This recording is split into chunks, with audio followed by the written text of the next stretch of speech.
Brilliant light shines through the window. The banquet table is lavishly set. Servants take turns cheering. Congratulations, sir. Congratulations, young Master Isaac. Receiving a recommendation letter to the Royal Academy at just 10 years old. You truly are a genius, young master. Lyra smiles gently. Congratulations, sir. Young master, since it's a big day, I've prepared all your favorite dishes. He happily accepts it all. Isaac smiles and replies, Thank you, Nanny. He is Isaac Versi, 10 years old. Han brings over a large box. Please accept this as well, sir. It's a small gift from me. Isaac is startled. A gift? I told you there was no need for such formalities. He insists on giving it. How could I not, sir? Thanks to the medicine you gave my sick son, he was able to keep his life. Han states firmly. Compared to that debt of gratitude, this gift is nothing. He can't help but feel touched. Han, Isaac has no way to refuse. Thank you. I'll accept it. Jonas suddenly runs over excitedly. Brother. The little boy excitedly brings his lute. Let me play a congratulatory song for you, brother. He is extremely surprised. Jonas. Han whispers. Young Master Jonas's lute skills are so outstanding that even the court musicians couldn't stop praising him as a prodigy last time. Isaac smiles back. Is that so? Then let's hear you play. Jonas immediately gets ready. Yes, sir. The tiny fingers strum the strings, but the peaceful scene is gradually replaced. Jonas. No. Jonas. Isaac wakes up with a start in his bed. No. It takes him a moment to regain his senses. Was it just a dream? Isaac mutters to himself. How ridiculous. It seems he dreamed of the distant past. A time he can never return to now. Familiar footsteps approach. Lucas quickly arrives at Isaac's quarters. He brings breakfast. Morning has broken, young Master Isaac. Lucas immediately senses something is wrong. He notices Isaac isn't well. It seems you just had a nightmare? You look terrible, sir. He replies wearily. Lucas. Isaac rubs his aching forehead. I just dreamed of some old memories. Lucas casually asks. From when, sir? He recalls faintly. About 20 years ago. He sets the breakfast aside. That's a long time ago.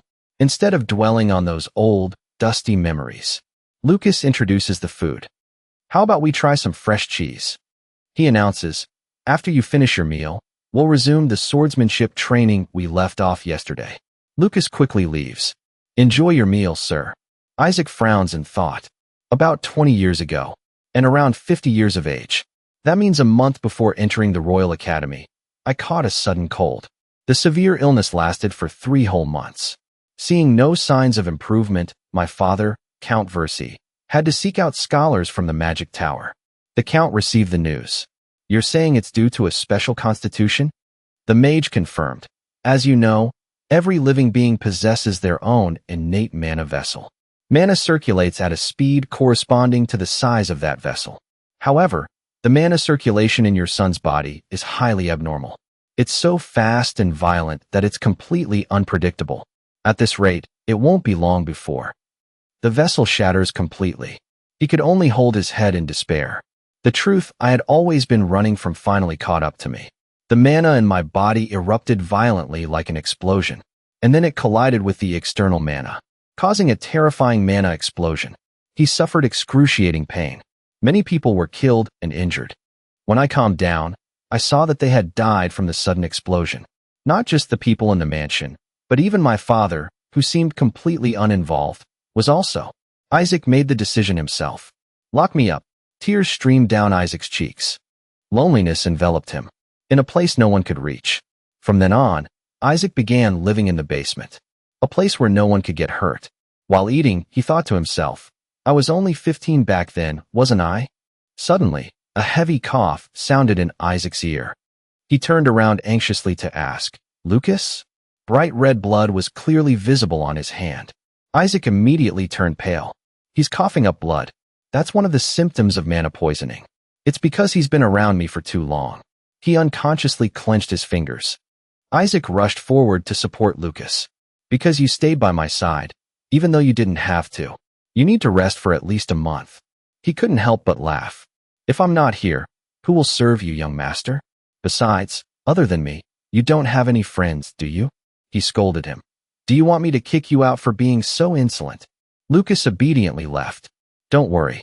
Don't you know me? He proudly patted his chest. Even though you've caused dozens of mana explosions, I haven't lost a single hair. Lucas stated firmly. You won't find anyone else like me, sir. Isaac was full of worry. Just one mistake could cost him everything. He turned away coldly. Now get out. I'm going to take my medicine. Don't bother me. He nodded in confirmation. Yes, young master. Lucas respectfully closed the door. Serving you is my honor. The space changes. Suddenly, Isaac wakes up. Congratulations, young Master Isaac. He is dressed in formal attire in the center. People collapse to the ground in agony. A familiar voice rings out. You're finally here. Isaac looks back in panic. Welcome back. Lucas stands alone in the corner of the room. That bloodied face smiles and says, Long time no see, young master. He wakes up from the nightmare. Cold sweat pours down like a waterfall. Isaac is alone in the basement again. Lucas is dead. After coughing up blood and leaving, he didn't return for over a year. I barely managed to hear the news of his death from my father. That day, another mana explosion occurred. I locked my door tight. He probably skipped meals many times. Isaac sank into extreme regret. I should have kept my distance. He constantly blamed himself. I shouldn't have gotten attached. I should have been colder. Isaac endlessly regretted it. If I had done that, then everything. Just like that, a few more years passed. He didn't even bother to eat or drink. And yet, I'm still alive. Therefore, from now on, I have to keep moving forward. The young boy from back then has become a middle-aged man, but with the appearance of an old man. During my more than 30 years living underground, I poured my entire being into researching magic to overcome this special constitution. And now, books have nothing left to teach me. All that remains is intuition and enlightenment. Isaac mutters as if hypnotizing himself. You, the one who begins the journey. He went on like this day after day, month after month. You, the one lonely to the very end. Can you stand alone before the infinite? A desolate world, where only mana and you exist. You, awaken yourself. Many years passed. Finally, I found a clue to overcome my constitution. The quality of the meals seems to be declining. Isaac also had some doubts. Is something wrong with the family? I should scrape off the mold before eating. Research materials continued to be sent, but he sat back at the table. His eyes looked up at the marks on the wall. Isaac was stunned for a moment. Am I already 71 years old? It had been a long time since anyone came here. He cautiously approached. He was shocked to hear it. Brother, Jonas called out. It's me, Jonas. Are you sleeping? Isaac was in utter disbelief. He hurried to the door. Jonas? Why? Why are you here? He was silent for a moment. Jonas hesitantly spoke up. Can I come in? Isaac quickly kept his distance. Just stand there and talk. The two were separated only by a door. Have you been doing well lately? He hesitated. It's a long story. Jonas suddenly revealed. Did you know? Today is Father's death anniversary. He asked blankly, how did Father pass away? He cautiously began. It's a long story. Do you want to hear it? Isaac immediately replied, if you don't mind. Jonas rewound to the past. Well then, I have to start from 30 years ago. Back then, there was a war of succession between the first prince and the second prince. The two talked for a long time. It had been a long time since he had spoken to anyone.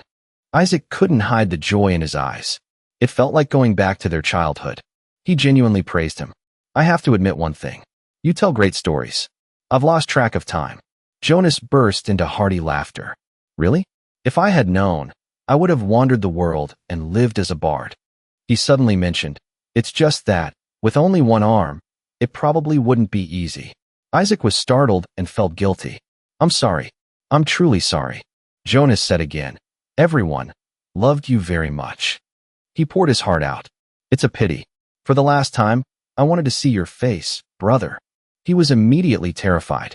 The last time, Jonas continued to explain, while the war was going on, Isaac felt his breathing growing weaker.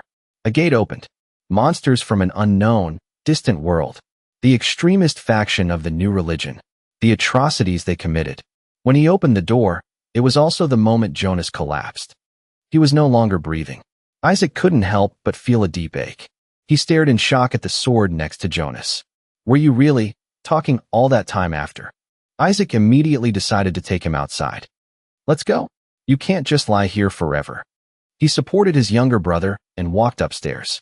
Isaac took careful steps. He couldn't hold back his tears. Why? Isaac trembled, questioning in anguish. Why are you so light? Just how much did you starve yourself?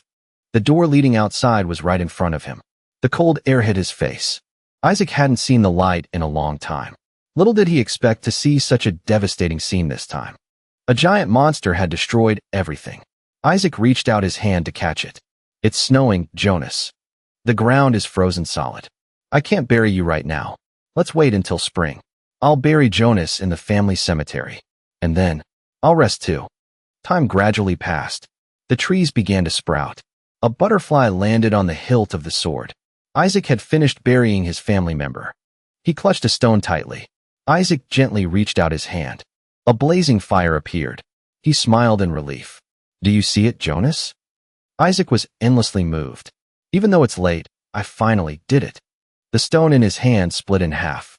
After all these years of research, I've overcome this constitution. Isaac collapsed in exhaustion. Anyway, I can rest now, right? For so many years, he had always tormented himself. Can I be forgiven? Even just a little? If I had been a little faster, if I hadn't wasted so much time in despair, would things have changed? Isaac breathed his last breath beside his family. Time gradually passed. Suddenly, someone called out anxiously, "Young master, did you have a nightmare?" He vaguely recognized it. This voice. Han. No, Han passed away a long time ago. Blinding light shone through the window. Isaac woke up with a start. He had become much younger. Han opened the curtains while asking, "You're drenched in cold sweat. Your face is pale too." He limped closer. "Did you not sleep well?" Isaac looked around in disbelief. Am I dreaming? Or is this a final flash of clarity before death? Han looked at him in confusion. "Young master." He looked outside in disbelief. "It's dangerous. Young Master Jonas, get down from there." The childish voice startled Isaac. "I told you I'm fine." The little boy turned around right at that moment. Jonas smiled brightly and called out loudly, "Brother." He couldn't believe his eyes. "Jonas." The little boy excitedly waved his arms and legs. Isaac forced a smile in return. He broke out in a cold sweat. "It's not a dream." Isaac accepted reality. "I've returned to the past. You, the one who begins the journey. You, the one lonely to the very end. Can you stand alone before the infinite?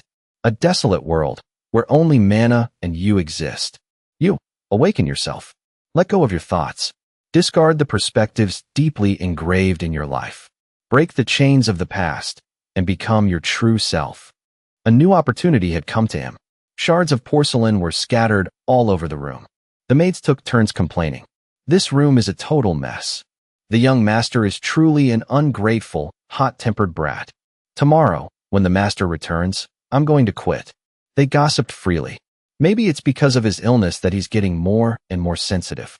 Han angrily tried to rush forward. "What the hell are they saying? I'm going to teach them a lesson." Isaac pulled him back. "That's enough, Han." He turned his head away in self-deprecation. "They're not wrong." Isaac couldn't bear it either. "You shouldn't keep coming to see me, Han.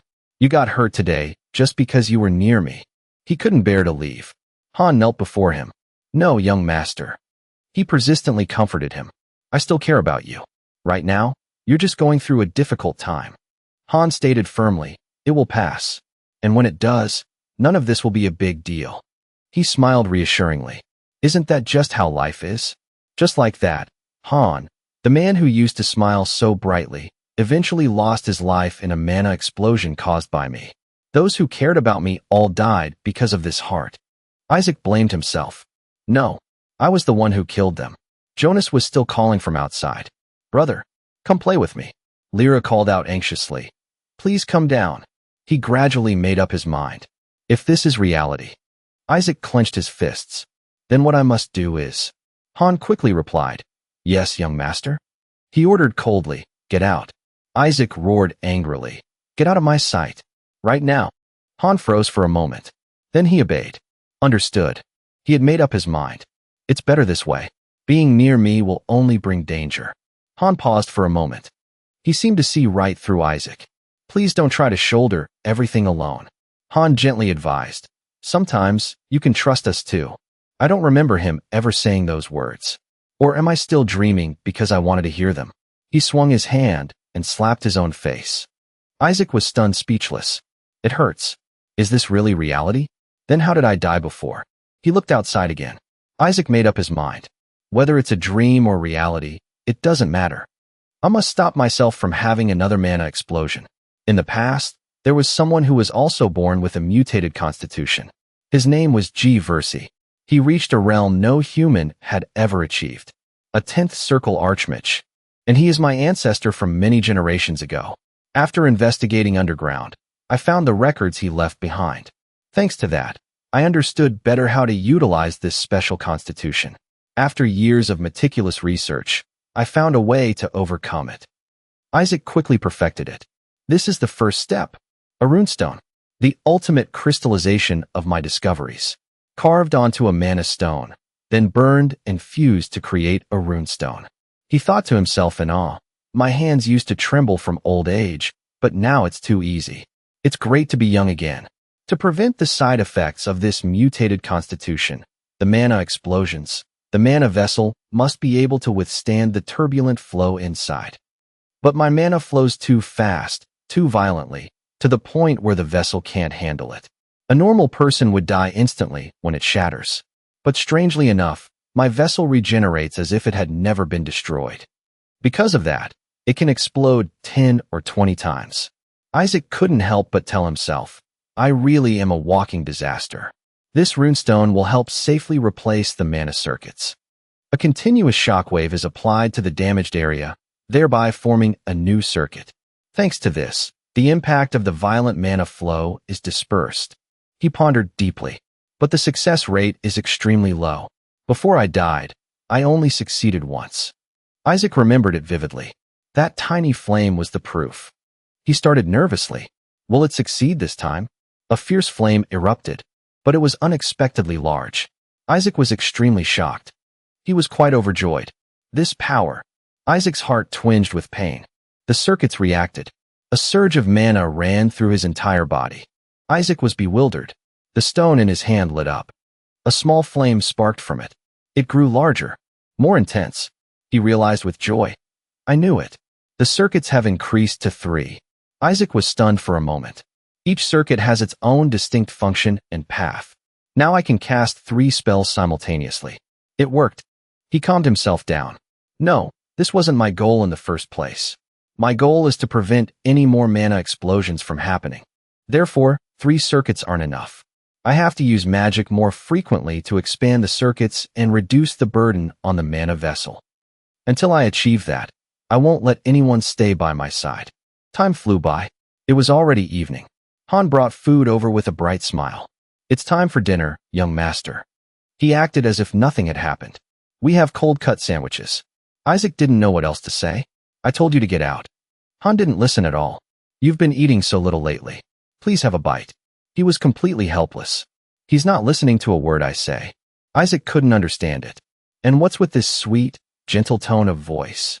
He was extremely enthusiastic. I'll leave right after you take a bite. Hurry up. He tried probing. Han, how old am I? Han immediately replied, You're 12 years old this year, sir. Isaac had no choice but to take a bite. I guess I'll just have to act like a normal kid this age. He took a bite. Isaac realized immediately. This bread must have been made by Nanny. It's been so long since I tasted this. He devoured the entire dinner. Isaac suddenly remembered. Where is Nanny? I didn't see her today. Han explained. Her son caught pneumonia. He paused slightly. Isaac put his spoon down on the table. So, she went back home? He commented coldly. A nanny leaving her post for her child. In any other family, she wouldn't be allowed to keep working. This place truly is a lenient household. Han's eyes widened in shock. The fire in the room crackled. Isaac pondered in silence. He unconsciously clenched his fists. Isaac decided to ask, Is Hinder the only one who caught pneumonia? He breathed a sigh of relief. Han revealed, No, sir. All the children in that village have caught the disease. He nodded in confirmation. I see. I remember now. An epidemic broke out around this time. Black Swan Village was the epicenter. Nanny lost her son in this tragedy, and lived her whole life in inconsolable pain. In her final moments, Lyra had said, "It's a relief, young master." She was gentle until the very end. "That I am the one leaving this time." Isaac thought to himself, "I don't want her to go through that again." He rested his chin on his hand, thinking. The cause of the pneumonia was always a mystery. The meal was temporarily abandoned. Isaac shifted his train of thought. He stood up abruptly. What kind of monsters have been hunted in that area recently? Late at night, a large deer was strolling leisurely in the forest. Suddenly, it startled, sensing danger. A fireball unexpectedly attacked the deer. It frantically ran away. Isaac slowly approached. He looked disappointed. "I thought it was a wolf." Isaac continued deeper into the forest. He was heading straight for Black Swan Village. Han was quite surprised by Isaac's question. A monster hunted in Black Swan Village? He tried to recall. "I didn't get a good look at it myself. But people from the Magic Tower came here to buy its corpse for research materials." Han didn't pay much attention at the time. "I only glanced at it briefly back then." He described it quite clearly. It looked exactly like a giant spider covered in silver hair. He quickly narrowed down the target. If Han's description is accurate, then that monster is definitely, Isaac stated with certainty, a winter spider. Winter spiders aren't particularly strong monsters. However, they usually form large swarms thanks to their incredible reproduction rate. The real problem lies in the amount of mana these creatures possess. If exposed to high-density mana, the body will suffer from mana poisoning. Then, that toxin will cause the victim to gradually suffocate. He was gathering a large amount of herbs. Isaac worked nonstop. The children in Black Swan Village must have been poisoned by the mana emitted by the winter spiders. His bag was already full. Isaac had found the cause. But in this era, knowledge about mana poisoning is still very limited. That's why they mistook this illness for pneumonia. He looked back at his basket. This amount of herbs should be enough. Giving the kids this will help soothe the symptoms. Isaac knew exactly how to deal with this disease. However, the treatment is only temporary. To prevent the illness from relapsing, those monsters must be completely eradicated. I could ask my parents for help, but father is constantly stationed at the border fortress. And mother is busy traveling the continent, searching for a cure for my special constitution. He thought to himself, if I just sit around waiting for them, Hinder's life will be in critical danger again. Isaac quickly arrived at the village. He headed straight for his nanny's house. Lyra was sitting anxiously by the sickbed. She was startled when she heard a noise. Lyra cautiously opened the door. "Who is it?" She was stunned with surprise. Isaac pulled down his hood. "You look exhausted, Nanny," Lyra exclaimed in shock. "Young master?" She asked worriedly. "Why are you here at this hour? And what happened to your clothes? Did something happen at the mansion?" Lyra carefully wiped the dirt off his face. "Oh my goodness, you're covered in mud." Isaac felt a bit touched. He was about to step inside. "You haven't come to work for days, so I just dropped by to see how you were doing." She startled and stopped him. "Wait, you can't go in there." Lyra was just afraid Isaac would catch the disease. "They say Hinder has pneumonia. What if you catch it?" He took out a mask and put it on. "Is this better?" She really didn't dare. "But, sir," Isaac handed a large bag to Lyra. "Don't worry about that. Take this." She asked blankly, "What's in here?" He replied briefly, "Herbs. Mash or crush them. Put them in a pot. Boil them twice. Let it cool, and give it to him to drink." Isaac walked straight into the inner room. He stood by the sickbed observing. Isaac immediately concluded, "These bluish-purple spots. It's definitely mana poisoning." He shook the patient. Hinder, can you hear me?" He struggled to lift his eyelids. As soon as Hinder woke up, he pleaded, "Isaac. No, young master. Please don't fire my mom." Even though he was coughing, he tried to explain. "Mom couldn't go to work because of me. It's because I'm sick." Isaac immediately assured him, "I won't fire her." He checked Hinder's temperature. "Your mom is the only one who sneaks barley bread to me." Isaac instructed carefully. "Just focus on resting and getting better." Time flew by until the next morning. He was guided by Ethan.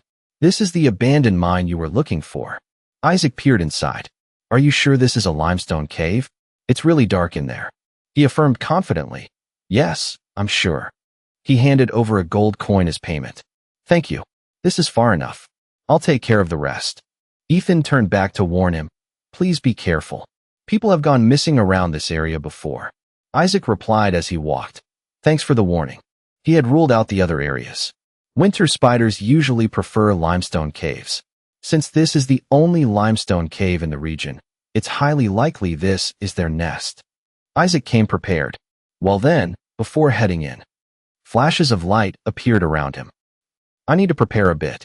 Last time, thanks to opening new circuits in my mana system, I was able to cast 3 types of magic simultaneously. With this ability, the power output can rival second circle magic. However, everything has its limits. If I overdo it, my mana vessel could shatter. Isaac calculated very carefully. Since I don't know how many winter spiders are inside, I can't just use magic recklessly. That's why I need this. Ice Datura. Normally, its extract is diluted to be used as an anesthetic or sedative. It looks exactly as described in the books. But to winter spiders, this is a lethal poison. He decisively pulled them up. It's ridiculous that they live in the exact same environment as their own fatal weakness. How ironic. Time flew by until noon. Isaac had a bag full of Ice Datura. His hands were sore. I really should have at least brought gloves. The toxicity is really strong. Isaac felt he was ready. All right, that's enough preparation. I made plenty of runestones at the mansion, so it's time to head out. He ventured deeper inside. The cave grew darker and darker. Isaac stopped in front of a steep drop. A strong wind blew up to where he stood. Dying in a place like this would be a meaningless death. Isaac looked around, searching. It seems to be right down there. But how do I get down? He happened to spot a rope ladder. It looked like it was still in pretty good condition. Isaac felt a bit tense. He didn't hesitate much. Isaac climbed down the ladder. He landed safely on the lower level. Isaac was so exhausted his limbs were trembling.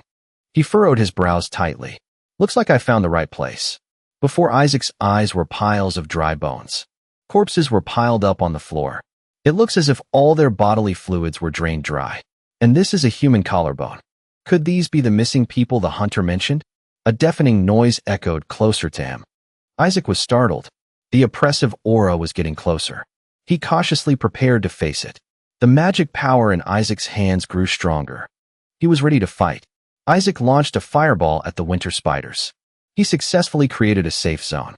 These creatures are terrified of fire, so this will help keep them at bay for a moment.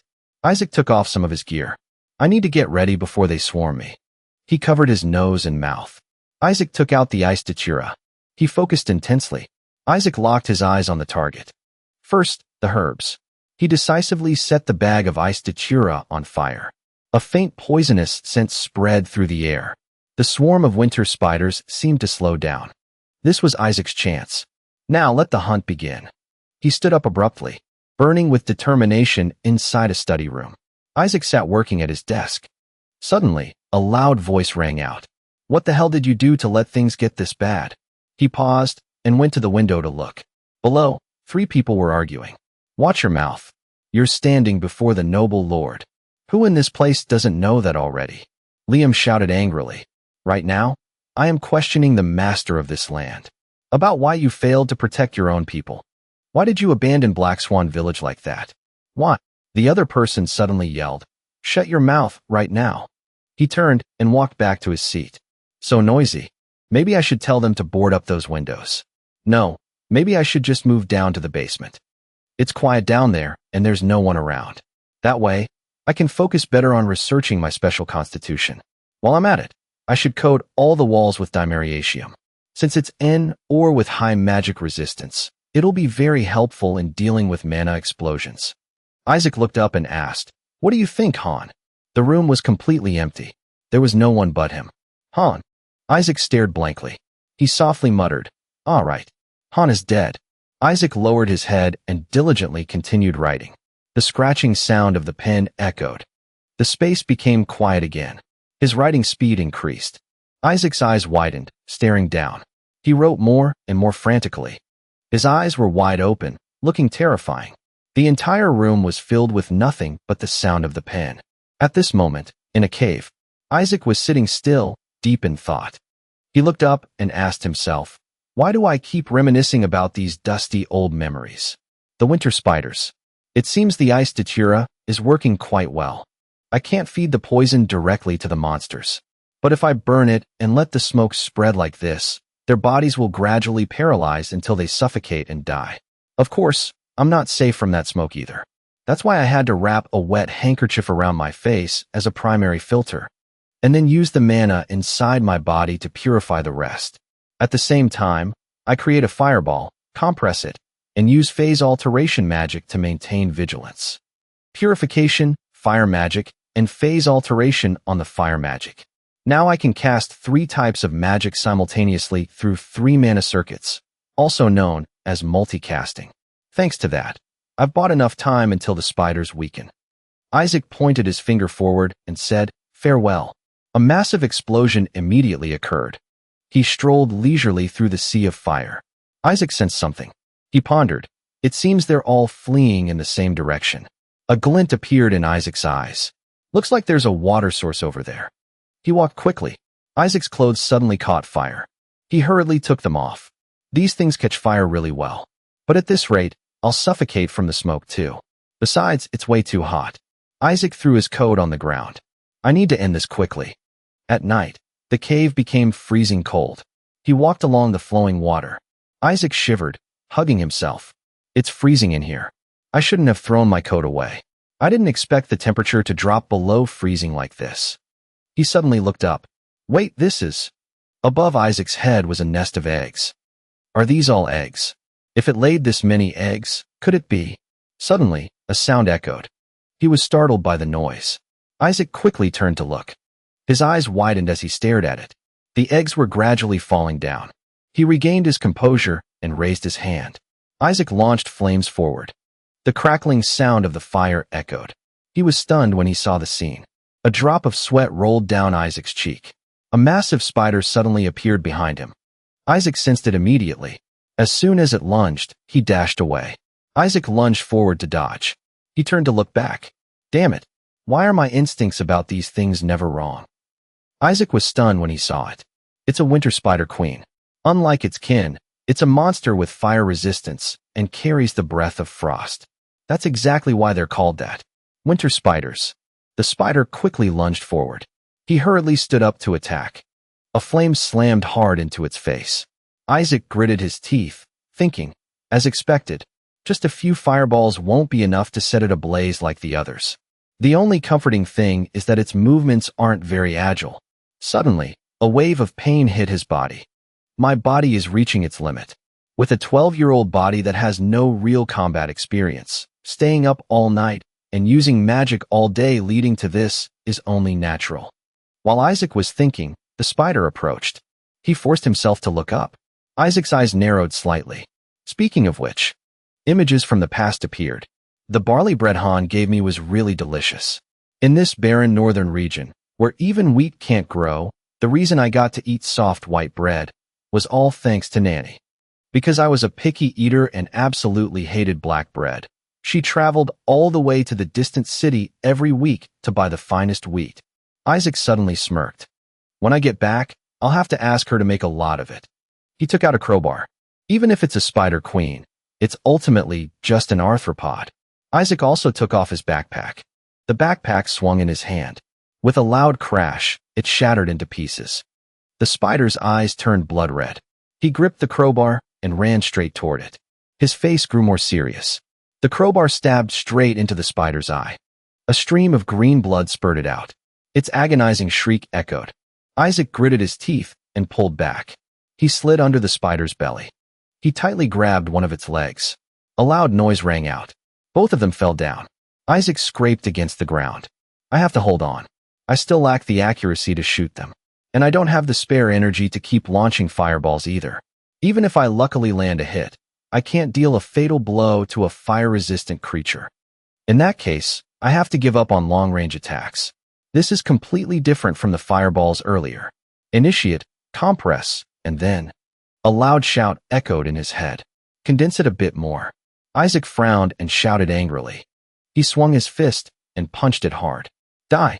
A large chunk of the spider's back was instantly frozen. He immediately felt it lunging. A scream full of agony echoed throughout the cave. It rolled back and forth on the ground. Isaac reached out, trying to get something. I need to pull my hand out right now, but it's thrashing around so much, I can't do it. His hand was drenched in blood. Isaac breathed a sigh of relief. I got it out. A moment later, both lay sprawled on the ground. The spider's body was still burning. A stone fell out from its body. The stone looked exactly like a gem. He slowly opened his eyes. Where is this? A noisy argument rang out. Did you report to them that the young master snuck out of the mansion? This voice, is it Nanny? I wouldn't dare breathe a word of it. If that gets out, it'll be absolute chaos.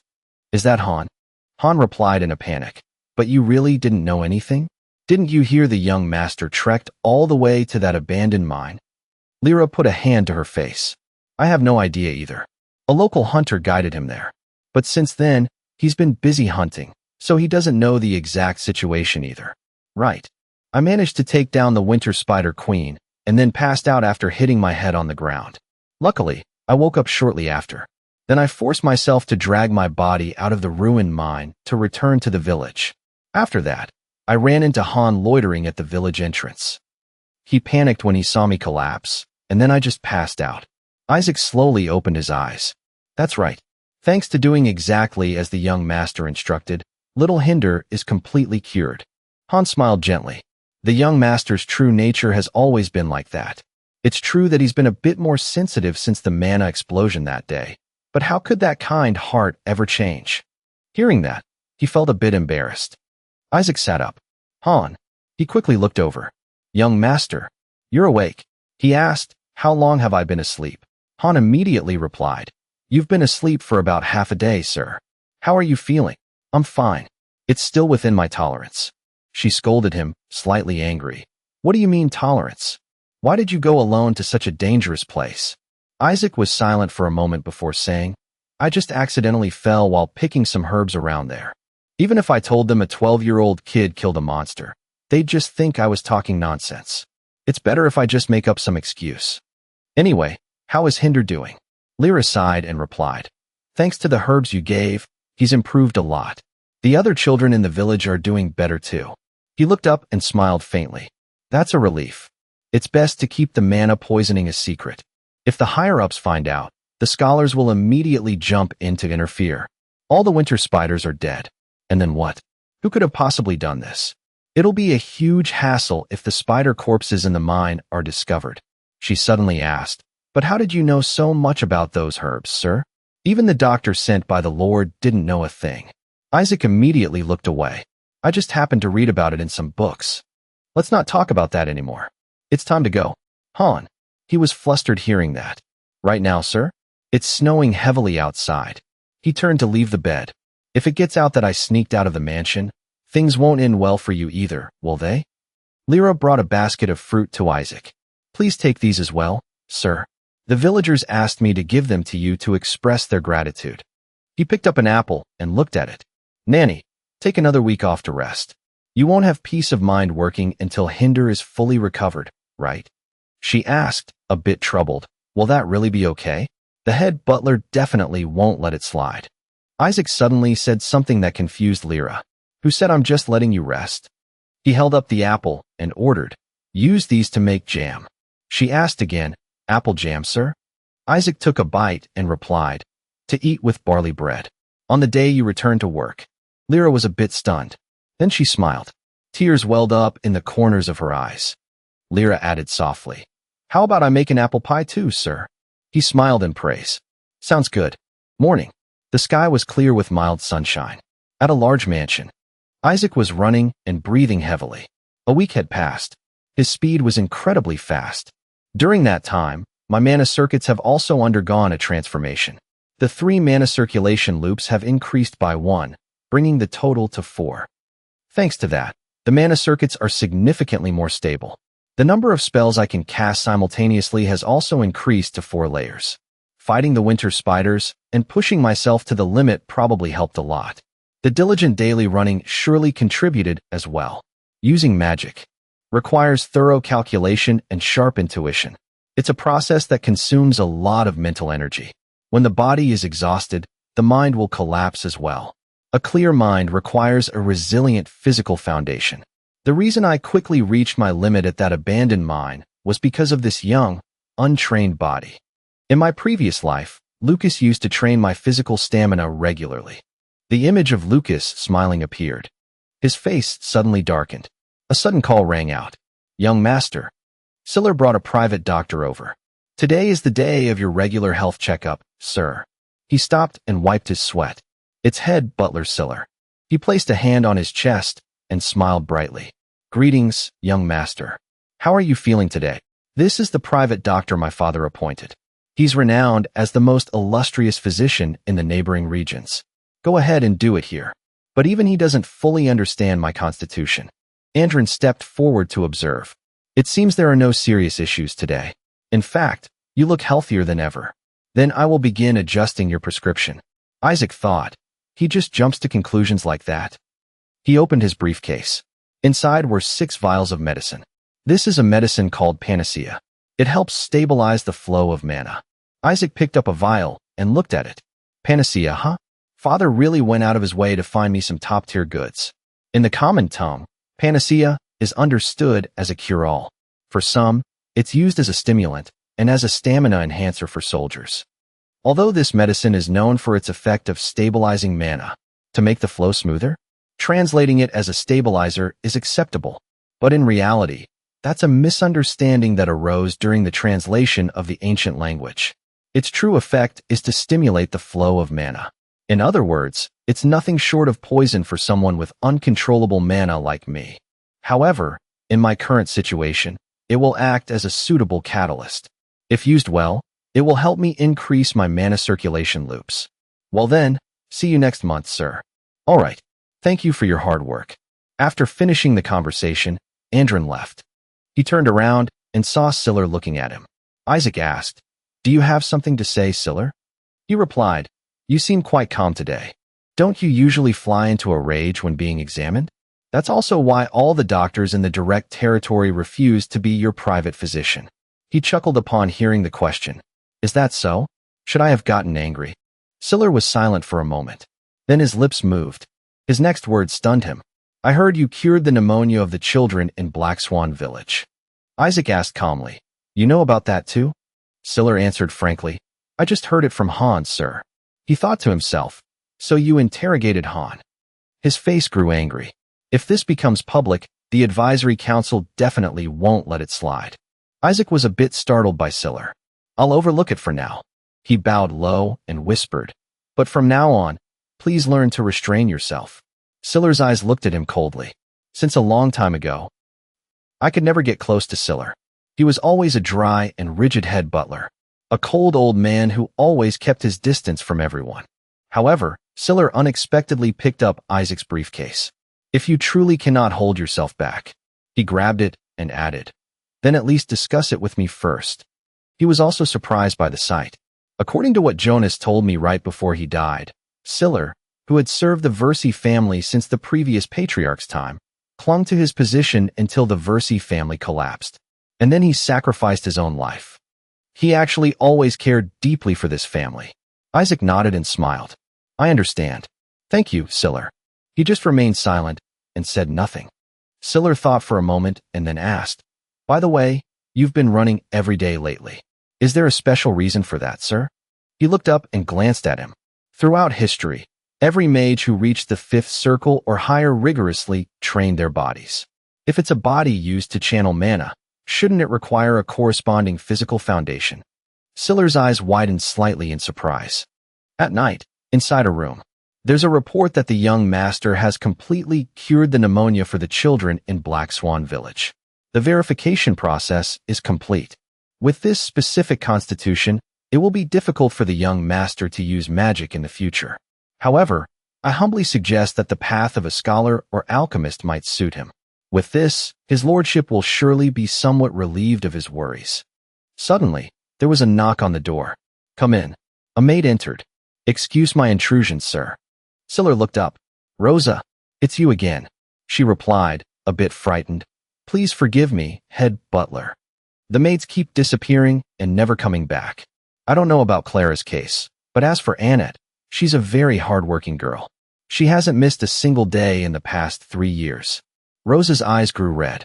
I'm sure something terrible has happened to her. Somewhere out there. Isn't this whole thing strange?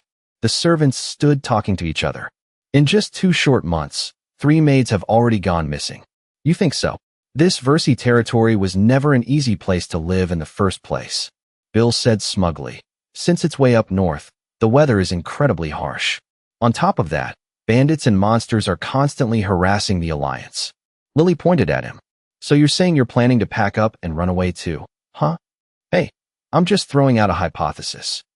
She bowed her head slightly and said, but at least Annette isn't the type to just disappear without a word like that. Do you know how hard she worked to earn money for her father's medicine? Bill scoffed and retorted, maybe she got sick of serving that sick old man. Who knows, maybe she eloped with some lover. Rosa and Lily got angry hearing that. Watch your mouth, Bill. He spread his arms and said calmly, just joking. Actually, I have my own theory. If you don't care, just listen first. Bill suddenly put on a scary face. In my opinion, it's like this. A bold thought appeared in his head. Could it be dark magic? The 2 girls were also stunned. Dark magic, he immediately said. What else? After all, this is the mansion of a mage family, right? Not to mention, the young master's illness hasn't been looking good lately. If you were the master of this house, wouldn't you be willing to use dark magic at any cost? Lily blurted out. You mean those missing girls were taken as live sacrifices? Rosa shouted angrily. What the hell are you babbling about, Bill? If you dare spin such bizarre rumors again, I won't let you off. He kept going. And if you don't let me off, what are you going to do to me? I might be right, Rosa. She yelled furiously. The master isn't that kind of person. He even generously took in a criminal like you. Bill remained stubborn. What? You talk all that, and now you're crossing the line. A voice suddenly came from behind, startling him. This story sounds really interesting. Isaac crossed his arms, looked at Bill, and asked, why don't you tell me the details? He spoke up, a bit terrified. Yes, sir. It started 2 months ago. Bill's eyes darted away. First, the maid Hilda suddenly disappeared. Then a few weeks later, Clara was nowhere to be found either. Finally, at the end of this week, Annette went to church and vanished without a trace. The room suddenly fell silent.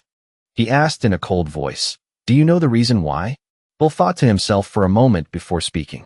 How can a child have such terrifying eyes? Well, I'm not too sure about that either. Isaac immediately said, just tell the truth. I promise I won't punish you for this. He asked back in surprise, are you serious, young master? My word is, of course, the truth. Bill fell silent and bowed his head. Isaac suddenly asked, flustering him, do you think I'm the cause of this? Well, isn't it obvious? Just look at Han, young master. He used to be your closest servant, yet his body is always covered in scars and bruises. That guy is always groaning in pain. I can't be sure. Those who can't have a peaceful death. Bill's voice grew quieter as he spoke. It's highly likely it's him, sir. I really shouldn't have opened my mouth. Isaac called out in a gloomy voice, Bill. He hurriedly begged, please spare my life, young master. I haven't even gotten married yet, haven't even had a single child. The priest once said this life is a gift from God. He looked at Bill calmly. You don't want to die, right? Isaac held out his hand and proposed, then serve me to atone for your sins. He stopped begging. Night fell. The sound of the wind rustled. A blue flame floated in the air. Isaac sat on the bed, looking up at the ceiling. Rosa, Annette. The images of the 2 maids appeared in the fire. He spoke with an indifferent expression. Right, those were their names. Ever since Han and my nanny passed away, they were the only maids who volunteered to stay and serve me. The medicine vial fell to the floor and shattered. A drop of blood dripped down. Isaac waved his hand and ordered, both of you leave. I want to be alone. The 2 maids were frightened. But young master, what about your hand? He immediately shouted, didn't you hear me tell you to leave? These medicines are useless anyway. Don't ever bring them here again. Even though she was scared, Rosa tried to say, but young master, don't give up hope so soon. I'm sure everything will be fine. His face darkened, his voice ice cold. Hope? How could you possibly understand? The feeling of taking the lives of the people you love most with your own hands. Isaac's fists clenched tight. Can you even imagine that agony? She looked at him in confusion. Young master. Annette took a step forward and said, I understand. I myself caused my friend to lose her life by these very hands. Hearing that, He lowered his voice. Your friend? Rosa glanced down. Annette. She continued. Back then, if only I had turned back to look at Clara just once. If I had reached out my hand in time, maybe I could have saved her. After Annette finished speaking, she walked over to Isaac. She looked down at him. I understand that your situation is extremely unique, young master. But in this world, anyone can accidentally do things against their will. Isaac frowned at Annette. She kept looking at him and continued, at least once in their life. It can happen to anyone. Back then, Annette's pessimism actually brought me a strange sense of comfort. Back to the present. I really should have asked her more about this back then. Suddenly, there was a knock on the door. A voice called out from outside. Young master, it's Bill. He sat on the bed and asked, Have you found the whereabouts of those maids? Bill quickly replied, Yes, sir. It didn't take me too long to find out. I went around asking the beggars along the main roads, and their stories matched up perfectly. Hearing that, Isaac asked, So what's the result? Bill explained clearly. It turns out it's all the work of human traffickers. They use sweet words to promise to take people to the prosperous south, and then secretly sell them off. He was puzzled hearing that. If they want to go south, they can go by themselves. Why do they have to go through brokers? Bill laughed smugly. Young master, you still don't fully understand how the world works. There's the transportation for a long, grueling journey to the south. Then there's the cost of hiring mercenaries for protection against bandits along the way. And they also have to arrange paperwork to get free status when they arrive. Do you think a group of frail women could handle all that by themselves?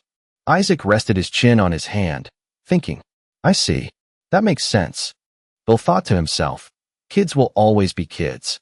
This brat knows absolutely nothing about the real world. A bold thought suddenly popped into Bill's head. Wait, could this be? He suddenly spoke up. I had to pay quite a hefty sum to get those beggars to open their mouths. Because of that, I've spent all the funds you gave me, young master. Could you give me a little more? He asked him in disbelief. All 20 silver coins? That's equivalent to half a year's salary. Bill laughed loudly in response, making Isaac think to himself, everyone is just being too cautious. He spoke up. That little bit of money is not an issue. What I need is to find them as quickly as possible. He smiled brightly upon hearing the answer. Oh my, you truly are generous, young master. Is there anything else you need me to do? Isaac replied, Yes. I'll make sure you're handsomely rewarded for this job. Do you want to give it a try? Bill clenched his fists happily. Of course, sir. I've hit the jackpot this time. Sure enough, in this world, as long as you have a slick mouth, you can live well. If I can lead this kid by the nose, I'll definitely make a fortune from now on. A goose that lays golden eggs has just revealed itself. The only flaw is that this brat is like a ticking time bomb. But whatever. Nothing ventured, nothing gained. He said to him enthusiastically, I can take you to the broker right away. Bill's laughter grew louder and louder in his head. In life, the bigger the risk, the bigger the reward. Later, he stood behind iron bars, looking bewildered. Inside, it was full of skulls and dust. He was wearing nothing but a pair of shorts. Bill grabbed the iron bars and yelled, Why did things turn out like this? Isaac stood in the corner looking at him. Why do I have to be in this godforsaken place? He held a stone in his hand and smirked. In the dungeon, there was a small drainage ditch in the middle. His hands gripped tightly. The iron frame shook. Bill gritted his teeth in anger. Damn it. Why did it turn out like this? Bill recalled what happened earlier. Everything was fine. When I sneaked the young master out of the mansion and went to the city of Burns, meeting the broker who took the maids was easy too. He said he was a noble traveling to the south. However, at that time, the broker's expression suddenly turned gloomy. But his eyes swept over Isaac's high-class, refined clothes. Then he looked at that handsome, clean face. The broker's face broke into a sleazy smile. I understand why the young master easily fell into the crosshairs of human traffickers. After all, he does have a pretty face. Bill thought of his stripped body, left with only his underwear. But why did I end up like this? He snapped his head back. And on top of that, the young master looks completely unharmed. I mean, they didn't even touch a hair on his head because he's high-quality goods. And this isn't like the books at all. He was still focused on his own business. Do I need to condense the mana a bit more? Bill was absolutely furious. And I got stripped clean, from head to toe, except for my underwear.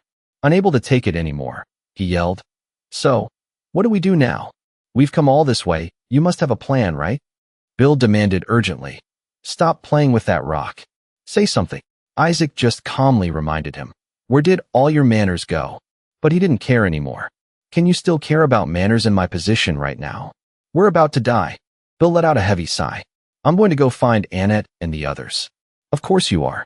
If you have a way out of these iron bars. Suddenly, he raised his hand. The area behind him vibrated with a loud noise. Immediately after, a hole was blown through the iron frame, and it fell off. Bill's face instantly turned to shock. He started changing his tone, calling out softly, "Young master." Bill put on a flattering smile. You're not going to leave me here, right? Isaac replied casually, Don't you know me? He pleaded, Come on, don't be like that. His voice echoed outside. This place is like a maze. Two guards started getting alert. What was that noise? Let's go check it out. Bill was still threatening him. You could get lost and surrounded by bandits. Unexpectedly, Isaac turned to leave. You think I can't handle that much? Well then, I'm off. Good luck. Wait, young master. He called out in a panic. Hey. He stopped walking and turned his head. Bill suddenly dropped to his knees. He begged frantically. Please save me. Please. Anything. I'll do anything. His footsteps halted. Isaac's eyes clouded with thought. He thought to himself, You know what, Bill? Isaac looked at his pathetic state. I've seen you do this before. Overlapping images of the past appeared. Please, please save my life, young master. Back then, he had also begged. I really lost my mind. I shouldn't have done that when you were so kind to take me in and give me a job, sir. Count Versi said sternly, Bill, you used to be a bandit. When the Versi family overwhelmed the bandits, you survived by handing over information about your organization. Just like this time, you betrayed the Versi family. He decided, so I can't trust you anymore. He desperately begged for mercy. My lord, please, spare me just this once. Siller couldn't take it and shouted, Enough. He directly questioned, Do you think the crime of trying to sell the Versi family's secret texts to a criminal syndicate can be taken lightly? Bill cried nonstop. Please, please, I will never betray you again. But in the end, that sword still came down and finished him off. Count Versi said, You would have been quite useful if you weren't so greedy. Isaac's face was expressionless. I still vaguely remember that day. For a bandit accustomed to the underground economy, Bill must have found the maids using what he knew. And maybe spending all the silver coins was also a lie. He pondered, if my memory serves me right.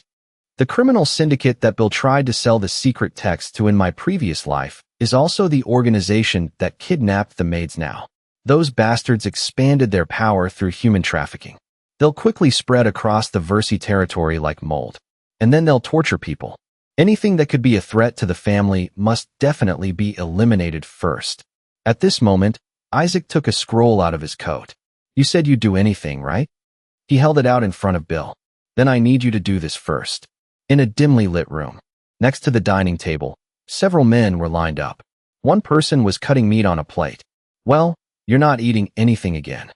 He put a piece of meat into his mouth. The guards turned pale, covering their mouths and listening. Please eat something, father. How can I bear to see you getting thinner day by day like this? Noors dropped his fork and pointed forward.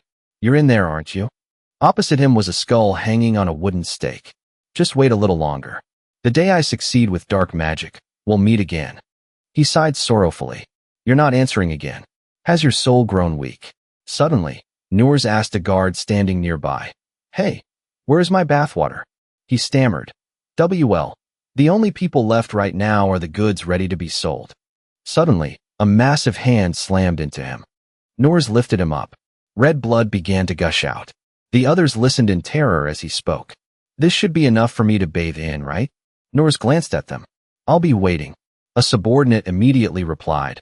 I'll prepare it right away. Then he left. The room now only had two people and a corpse. One guy held his head and sighed. Damn dark magic. How many times is this now? In that bastard's food, in his bathwater. Next time, let's just give him the goods we're supposed to sell. Otherwise, we're all going to die. He stood up and rolled the corpse over. Stop complaining and just take good care of him. Suddenly, a noise rang out. The two curiously peeked out the door. But the dark hallway was completely empty. They glanced at each other.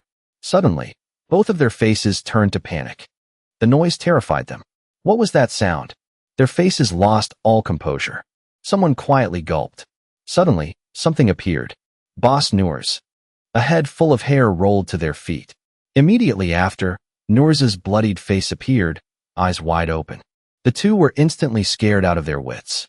The overwhelming fear made their legs give out. Right at that moment, a figure walked over. Hey! He held a bloodstained knife. Give me some water. Everyone's face turned pale. Luckily, Bill smirked slightly. His blood-soaked appearance terrified them. Bill gasped and repeated, Give me a glass of water. The two guys' hearts pounded wildly. Right at that moment, a figure walked over. Hey! His blood-soaked appearance terrified them. Bill gasped. The hand holding the knife trembled slightly. Damn it! Why am I doing this? Bill's eyes couldn't hide his dissatisfaction. It's all because of that bastard. Earlier, Isaac had held a piece of paper in front of him. You said you'd do anything, right? Then do this first. Bill was bewildered. What is this? He replied, What else? It's a contract. Isaac quickly summarized. Article 1. Party B, Bill, must obey all orders from Party A, Isaac, unconditionally. Article 2. Party B, Bill, must not disclose any information related to Party A, Isaac. Finally, he emphasized, Article 3. If Party B violates any of the conditions, the penalty is death. Bill's face turned to panic. Wait, what kind of condition is that? He pulled out a knife from nowhere. You will sign it in blood. That's the only way for the magic to take effect. Great. This will do the trick. He immediately thrashed about. Are you crazy? How can I sign that? Suddenly, a voice approached. Who's there? Isaac chuckled softly and reminded him. Come on. I don't have much time. He hit his weak spot. Don't you want to live? Outside, footsteps were rushing closer. In front of him was the dangerous contract. The sound of boots running on the stone floor became clearer. Bill squeezed his eyes shut in frustration and grimaced. Suddenly, he struck hard, dropping the knife. Damn it! Next, Bill directly gritted his teeth and cut his fingertip. Then, without hesitation, he pressed it onto the paper. As soon as he finished, the contract suddenly glowed. The corner of his mouth curled into a slight smile. Right at that moment, the guards arrived. Who are you? How did you get out? Bill panicked and cried out, They're here. Immediately after, the three of them took a blast right to the face. The whole group instantly slumped and collapsed to the ground. He asked blankly, Are they dead? Isaac explained, They just fainted. Bill still couldn't comprehend it. How did? Suddenly, the quartz stone in his hand caught his eye. He stared blankly at Isaac. Magic. The two of them went to another room outside the dungeon. Bill walked in front, holding the knife to lead the way. He forced a laugh and struck up a conversation. That's the first time I've seen ice magic. You're amazing, sir. But Isaac didn't rate it highly. Understandable. Ice magic isn't very practical. It has a narrow range. It's fine. He just answered casually. It just looks like that. Suddenly, Bill stopped in his tracks. He whispered softly, Bandits. The two hid behind a nearby wall. Tell me, Bill, what do you need to make ice? Why the sudden question? He urged, Guess. He paused for a moment and then answered, Wait. Isaac manipulated a small cluster of water. That's right. Whether it's moisture in the air or a puddle on the ground, you have to shape the water into the desired form. The swirling water current. Then, in sequence, compression, condensation, expansion, and evaporation. It has to go through these 4 states. He continued to explain diligently. Adjusting each state individually is easy, but executing them continuously is not. Bill looked anxiously toward the guards. We're going to get caught. Hurry up. One of them was yawning when he suddenly noticed something. Before he could react, he saw Isaac rushing toward him. Who are you? He coldly and gently snapped his fingers. Snap. And finally, a large water sphere suddenly flew toward them. The guy's face froze. Immediately after, he was struck. Phase shift magic. He retracted the water sphere. Because of all these steps, this type of magic isn't commonly used in combat. Isaac glanced down from the corner of his eye. If I didn't have this, I wouldn't even bother using it. In his hand, he held an ice stone. Magic ice stone. I found it on the corpse of the Winter Spider Queen. Even though this magic isn't popular, The magic ice stone has certain academic value, so it fetches a pretty good price. He thought to himself, what an unexpectedly good find. Bill walked over and peeked at the guard. If ice magic is so inconvenient, why even use it? He's unconscious.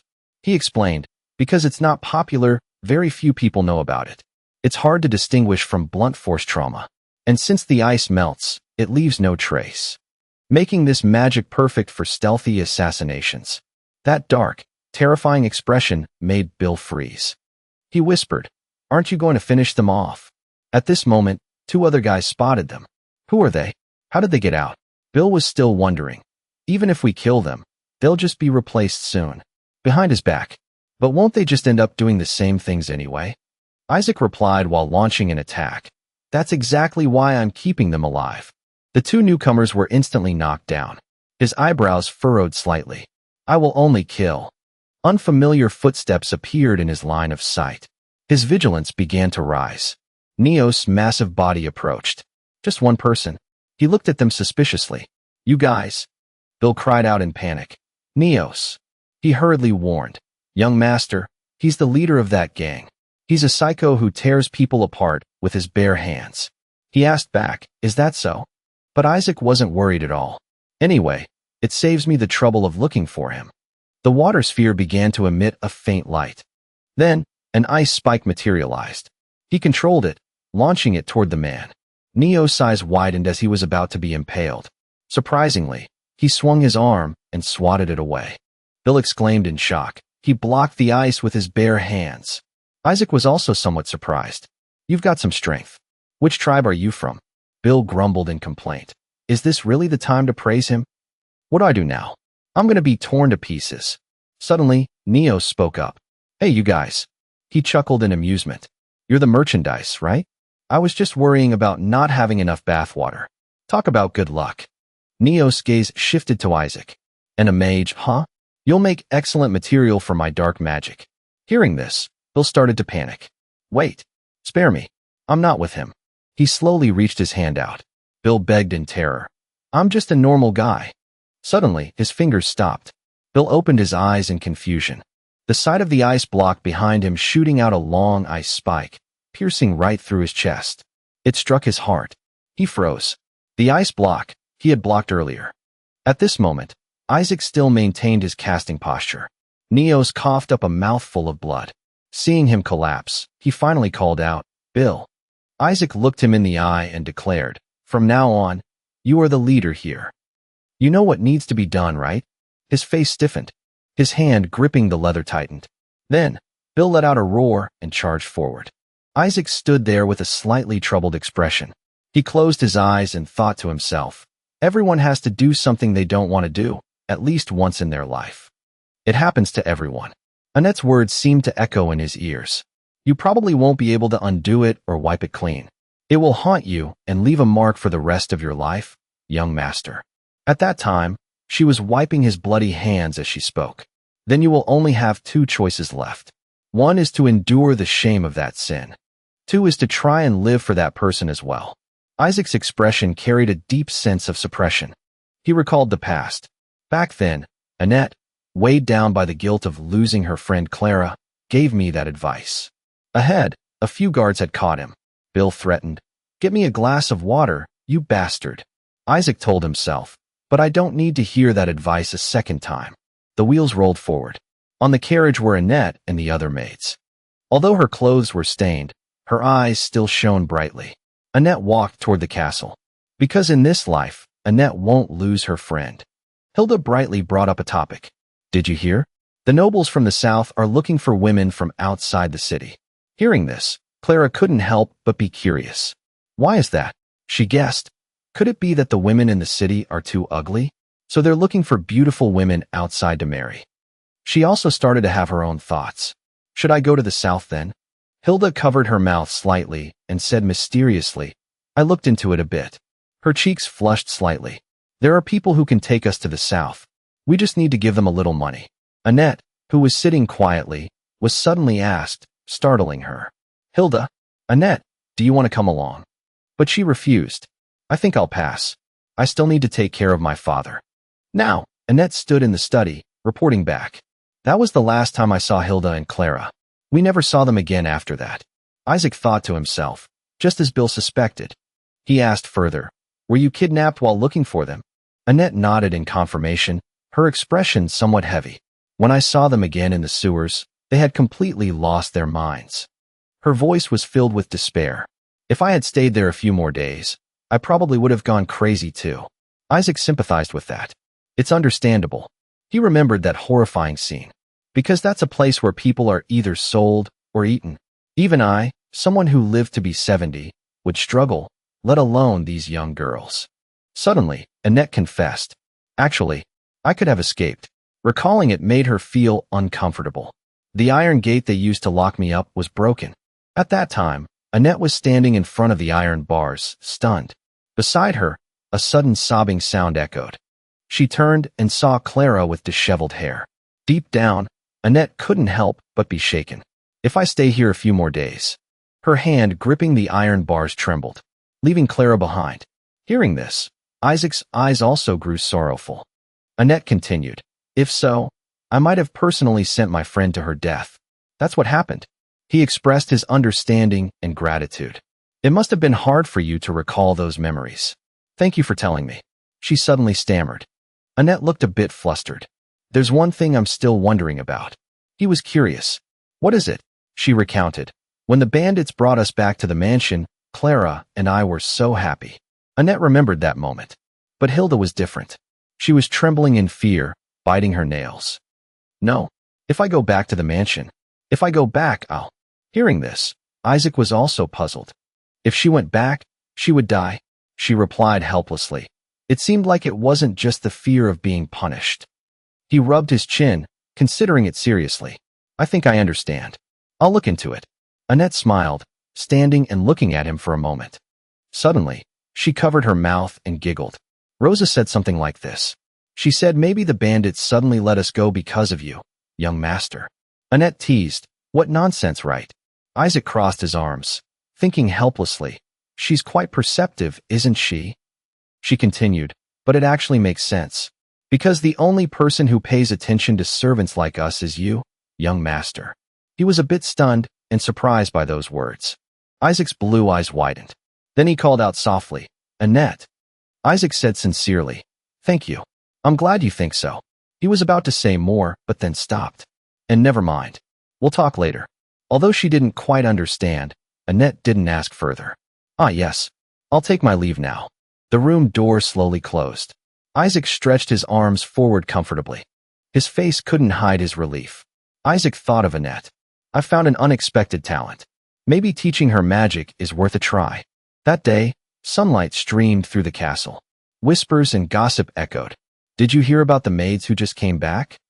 A few maids gathered, whispering among themselves. They were supposed to be fired. But now young Master Isaac has taken them back. I heard he and the head butler had a huge argument over it. Why would he go that far just for some servants? Don't tell me he has feelings for them. The young master is at the age where he starts noticing women. After all, Bill carried a tray of items into the warehouse, carefully setting it down. At this moment, a figure approached. Jordan called out softly. Bill dusted off his hands. He frowned in displeasure. Damn it. I told you not to call me that. Billy, the new boss of the criminal syndicate. Earlier, while escaping, Isaac had told him, these sewers are always full of vagrants. Even if I wipe out one syndicate in this environment, another group will just rise up sooner or later. He instructed, instead of doing that, wouldn't it be better to keep them under control and manage them? Bill thought to himself, you planned this from the very beginning. That's why you made me sign that contract, isn't it? He gritted his teeth in frustration. Now, if there's any dispute or rebellion, won't my neck be the first to snap? Then, he steadied his emotions and sat down in a spot nearby. Bill started asking about the situation. Did Neos only plant you guys in the mansion? He replied, yes. The previous boss told us to keep an eye on the estate. Hearing this, he scoffed. That bastard Neos was always planting people in noble houses. Seems he wasn't just a crazy son of a bitch after all. Jordan added, and the boss always prepared a tribute. Bill frowned upon hearing this. A tribute? What tribute? He explained. The tribute is offered to the knights around this time of year. The reason we're willing to be stuck in this dump is because the knights have been protecting us. His face showed shock. Knights? Backing you guys. A few days later, in Isaac's bedroom, he conjured a fireball in his hand. Then, Isaac swung his arm forcefully, throwing it forward. His emerald eyes stood out brightly. The fire is just a decoy. The real attack is. An ice pillar followed right behind it. The sphere aimed at the wall ahead. Suddenly, his hand clenched tight. The fireball instantly vanished. Only the ice spike remained, slamming into the wall. Once finished, Isaac panted heavily. After killing Neos, my mana circuits increased from 4 to 5. He understood it himself. Now I need to practice casting multiple spells simultaneously and continuously. Because with Neos, I just got lucky. Recalling the previous encounter, his familiarity with the terrain, the weaker guards, and his own carelessness. All these conditions made Neos lower his guard and cost him his life. His eyes narrowed slightly in self-reproach. His clenched fist at his side trembled. No, I took it. Isaac fell back onto his bed. Before he died, Jonas told me many things, and among them was the matter of the Guri family's enemies. They are all optimized to deal with mages. He closed his eyes and told himself, there won't be any luck like there was with Neos. I need to become stronger. To protect Guri. The next morning, a loud call woke him up. Young master. Isaac immediately sat up. What is it? Lyra and Han walked in. It's morning. Please wake up. She signaled to Han. Han, the young master's clothes. He immediately turned to get them. Yes.